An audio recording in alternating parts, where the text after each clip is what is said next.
Well, thanks so much. We're excited to make these awards, and as I said, we're going to do more as we come down the pike, and I know that there's a lot of opportunities. There's also a lot of opportunities for some of the great things we're doing with the legislature. For example, yes, Florida's a free state. People have wanted to visit. People have wanted to move in record numbers, and that's fine, and that's a big reason. But one of the reasons that people don't talk about as much as why people like Florida is because with me as governor, we are a law and order state.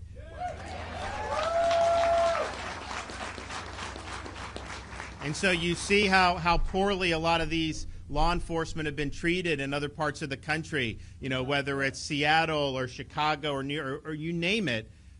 They make the law enforcement the bad guys, and then they wonder when crime goes through the roof. And so what we've said in Florida is we aren't defunding law enforcement. We're going to stand with them. We did $1,000 bonuses for every single police, fire, and first responder in the entire state last year. We're going to do it again this year.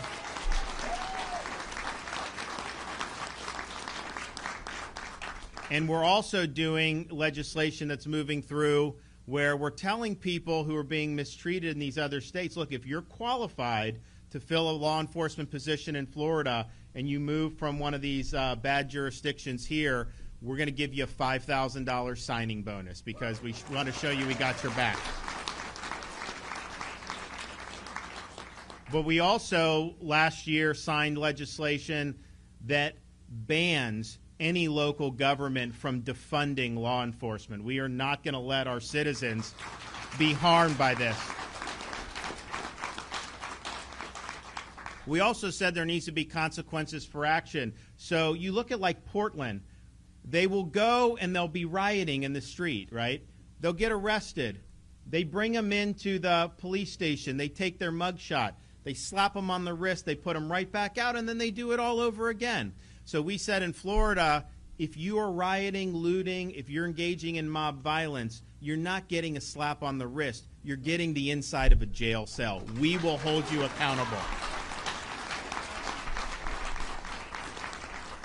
And to be able to have safe communities, you know, we've had in the United States relatively low crime rates for a long time compared to where it was.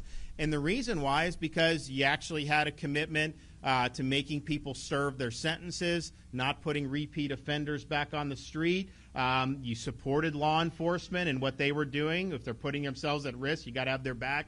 But then what's happened in our country is you have these prosecutors. These are left-wing prosecutors in places like San Francisco and Los Angeles and other places around the country. They get elected to not prosecute criminals.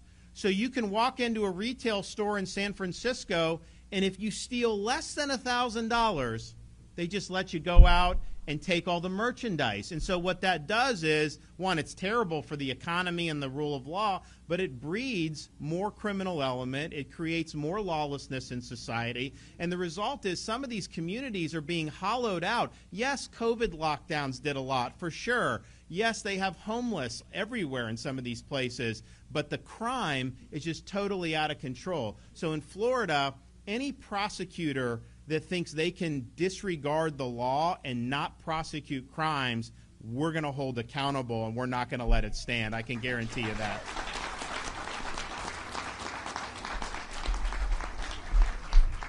Well, thank you all. We appreciate being here.